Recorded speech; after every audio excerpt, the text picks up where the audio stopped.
Well, I think because we are so passionate with this building type, there's a real interest in enhancing the worship experience. And we're not what some church clients think architects are, is they just draw blueprints and then just, let's go build it. We're more of psychologists of space. We try to enhance the worship experience by bringing warmth in the room. What can we do to be able to shape and create an atmosphere and a mood to really enhance the individual worship experience for each person? So once you understand the culture of the people, and then you can start understanding and promoting and enhancing the communication levels that fit that individual culture, then that'll start helping us present and shape the seating diagram.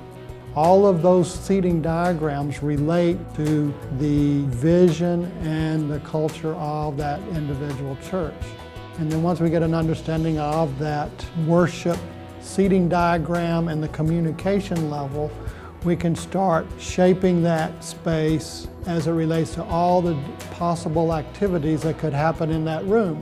And so all of a sudden, all of those things have to be considered, and we prioritize them with the church, because that prioritization, again, will fit and be complementary to that culture of that church. The concern that we hear repeatedly from every church is how will the experience of the preacher, from preaching, I'll use an example, if he's currently preaching in a 500-seat worship room, and the church is looking at building a sanctuary or a new worship room that's 1,500 seats. It's the relationship between the preacher and the experience between the preacher and the congregation. What is the furthest seat away? And so with all of those things, there becomes a threshold where technologies in audio and video has to come in to help supplement the intimacy that is so important within any space. You probably have been in rooms that are 500 seats, but it feels very unintimate. And you probably have been in rooms that are 2,500 seats where it is very intimate. And it's all very important that the intimacy is important. And it's so crucial to the experience of the preacher and the congregation, not just the congregation.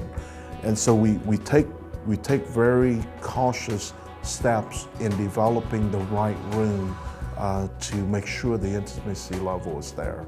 And so that's where we stand different. Yes, we're an architectural firm, but we are what we pride as forecasting and psychiatrists of a good worship room atmosphere.